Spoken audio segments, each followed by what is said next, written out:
아브라함의 인생에서 가장 극적인 순간이 있다면 언제일까요? 100세 된 아브라함이 그의 아내의 몸에서 아들 이삭을 낳았을 때일까요? 성경은 이삭의 태어남에 대해서 크게 조명하지 않습니다. 매우 당연한 아들이 태어난 것처럼 그렇게 순식간에 지나가 버리고 맙니다. 아브라함의 일생에서 그 가장 극적인 장면은 바로 우리가 오늘 읽은 이 장면입니다. 아들을 번제로 드렸다가 다시금 하나님께로부터 돌려받는 이 장면 말입니다. 아브라함에게 더 이상의 불신은 없습니다. 그는 살아계신 하나님을 믿습니다. 하나님만이 생명의 원천이심을 믿습니다. 그리고 부활하신 하나님을 믿습니다. 이러한 믿음을 가진 사람에게 구체적인 행동이 어떻게 나타나야 하는지 가장 극적으로 보여주는 사건이 바로 22장에서 이야기하고 있는 사건입니다. 일단 오늘의 이 상황은 하나님의 시험으로 시작을 합니다. 하나님께서 아브라함의 믿음을 시험하시겠다 이런 말씀을 하십니다. 그 시험의 과목은 아들 이삭을 산채로 번제로 하나님께 드리는 일입니다.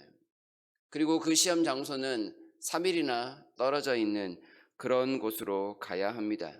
시험 시간은 여지를 두지 아니하고 곧장 이루어집니다. 어느 날 하나님께서 갑자기 아브라함을 찾아오셨습니다. 예고하지 않으셨습니다.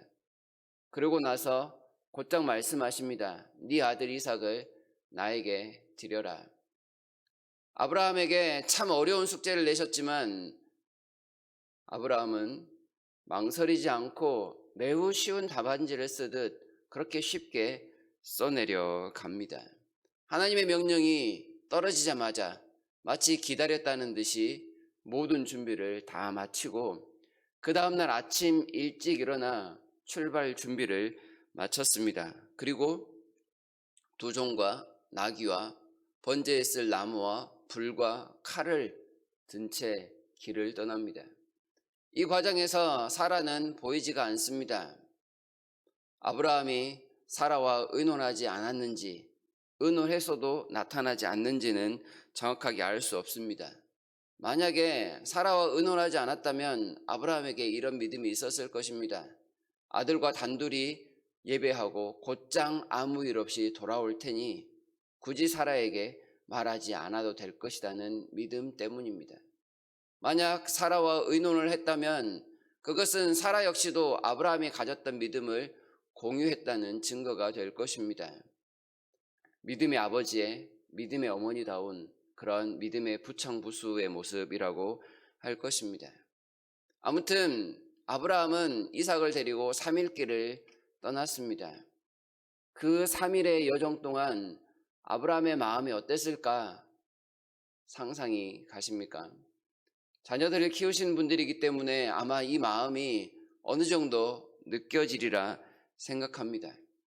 처음에 하나님의 그 말씀을 듣고 순종하겠습니다 결단했을 때는 믿음이 충만했습니다. 그런데 재물 없는 제사 행렬을 데리고 가는 그 아브라함의 마음, 하루 이틀 3일을 가면서 그의 마음이 어땠을까요? 아무것도 모르는 이삭 앞에서 아브라함이 의연하게 행동할 수 있었을까요? 아마 아브라함의 마음속에 갈등이 일어났을 것입니다. 인간적인 마음으로 참 많은 근심과 걱정이 오고 갔을 수 있습니다. 정말로 이게 하나님의 뜻인가?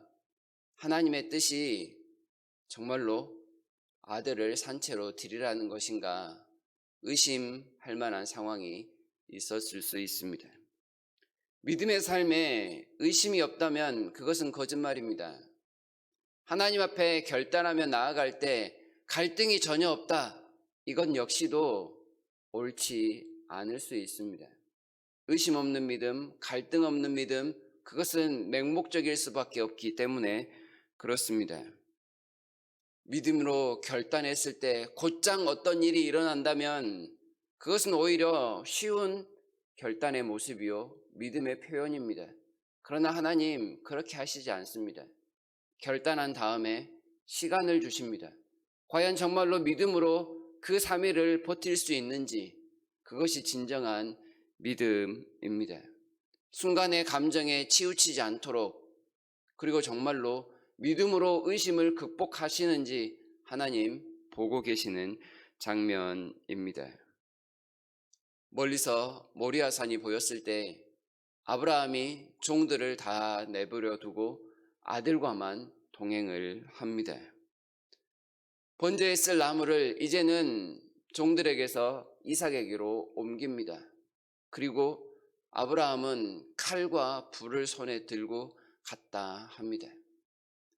제법 많은 양의 나무를 이삭이 지고 가는 것을 보면 이삭이 꽤 컸음을 알 수 있습니다. 이 장면을 한번 상상해 보십시오. 아브라함이 제 손으로 제 아들을 죽일 칼을 들고 있습니다. 이삭은 자기가 죽을 줄도 모르고 그 등에 자기를 태울 나무를 지고 갑니다. 이제 단둘입니다. 아버지의 마음에 정말 어떻게 얻은 아들인데 그 아들을 자기 손으로 죽여야 하나, 그것을 생각한다면 참 아련한 그림이 떠오릅니다. 둘 사이에 침묵이 있었던 것 같습니다. 그 침묵을 이삭이 깹니다. 아버지여, 불과 나무는 있거니와 번제할 어린 양은 어디 있나이까? 그러자 8절에서 아브라함이 번제할 어린 양은 하나님이 자기를 위하여 친히 준비하시리라 이야기합니다. 아이의 눈에 보아도 참 이상한 그림입니다. 그렇지만 아브라함은 믿었습니다. 하나님께서 자신을 위하여 친히 준비하실 것이다. 이 모든 상황을 보고 계신 하나님께서 부족함 없이 완벽하게 대비하고 계신다라는 사실을 아브라함은 분명히 믿고 있었습니다. 하나님께서 말씀하신 곳에 이르지요. 그리고 아브라함이 모든 준비를 마칩니다. 그러고 나서 이삭을 결박하여 그 나무 위에 올려둡니다. 이제 아브라함이 직접 칼을 들어 그 아들을 죽이려고 합니다. 그러나 여기에서 이삭의 저항이 전혀 느껴지지 않습니다. 이삭이 제법 컸다라고 말씀을 드렸습니다. 그가 저항하려고만 했었다면 충분히 이 늙은 아버지의 손을 벗어날 수 있었을 법합니다. 그러나 그런 흔적이 전혀 나타나지 않습니다. 아브라함이 설득을 잘했는지, 아니면 아브라함이 가졌던 그 믿음을 이삭이 완전히 공유를 했는지 이삭은 그저 순종합니다. 어쩔 수 없이 죽이려는 아버지와 모든 것을 하나님께 맡기는 순종하는 아들의 모습만이 부각이 되고 있습니다. 이 순간 죽이려는 아버지의 마음 진심이었을 것입니다. 죽으려는 아들의 마음도 진심이었습니다. 믿음에는 거짓이 없습니다. 믿음은 진심입니다. 이 순간 죽고 죽이는 상황에 가식이 있었다면 하나님께서 그렇게 급히 부르지 않으셨을 것입니다. 아브라함아, 아브라함아. 하나님께서 급히 부르신 다음에 이렇게 이르시죠. 그 아이에게 손을 대지 말라. 그에게 아무 일도 하지 말라. 내가 내 아들 내 독자까지도 내게 아끼지 아니하였으니 내가 이제야 내가 하나님을 경외하는 줄을 아노라. 사람의 마음을 하나님께서 왜 꿰뚫어 보시지 못하겠습니까? 그러나 하나님 일부러 이런 일을 하십니다. 아브라함의 마음을 드러내어 보고 보이고 싶으셨기 때문입니다. 하나님을 더 사랑하는지, 사람의 생명보다 하나님을 더 경외하는지 하나님 이렇게 드러내 보이려고 일부러 이러십니다. 아브라함이 믿음의 조상이라 불리는 이유가 여기에 있습니다. 히브리서에서 이 장면을 이렇게 설명합니다. 그가 하나님이 능히 이삭을 죽은 자 가운데서 다시 살리실 줄로 생각한질라. 죽는 것도 실제요. 다시 살아나는 것도 실제였습니다. 아브라함은 하나님의 말씀을 의심하지 않았습니다. 그 전까지는 의심했을 수 있습니다. 그러나 믿음의 행동을 할 때는 결코 의심하지 않았습니다. 진심이었습니다. 생명의 하나님이요, 부활의 하나님이요, 그 하나님이 지금 역시 살아계신다라는 사실을 믿었습니다. 모든 것을 보고 주관하시는 그 하나님이 함께 하심을 알고 그 말씀대로 철저히 순종했단 말입니다. 우리의 믿음을 주관하시는 하나님께서 자신의 독생자를 세상에 보내셨습니다. 아브라함이 믿음으로 이삭을 받은 것처럼 우리 역시도 믿음으로 하나님의 독생자 예수님을 받았습니다. 아브라함이 믿음으로 이삭을 드린 것처럼 하나님 아버지도 믿음으로 예수님을 드립니다. 하나님을 위하는 이삭 대신 순양을 다른 제물로 받으셨지만 우리를 위하는 하나님의 어린 양 예수님을 위해서는 다른 제물이 없었습니다.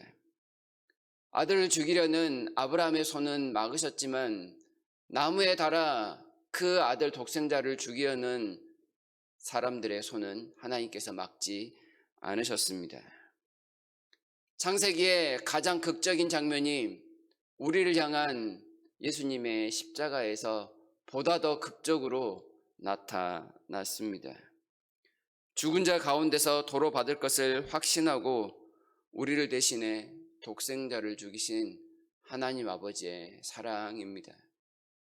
아브라함의 순종을 드러내어 보이려고 하셨던 것처럼 하나님 역시 하나님의 사랑을 드러내어 보이시려고 십자가에 높이 자신의 독생자를 달아두셨습니다. 요한복음 3장 16절의 말씀을 다 아시지요. 하나님이 세상을 이처럼 사랑하사 독생자를 주셨으니 이는 그를 믿는 자마다 멸망하지 않고 영생을 얻게 하려 하심이라. 하나님의 마음은 진심이었습니다. 이 사실을 믿는 우리 역시도 늘 진심이었으면 합니다. 지난번 남전도 연합회 집회 때 강사 목사님이 이 말씀을 이렇게 표현하였습니다. 언제나 성도들의 혈관에서 흘러야 하는 말씀이라고 말입니다. 하나님이 세상을 사랑하신 그 최대의 수혜자가 바로 오늘 이 자리에 있는 우리 각자입니다.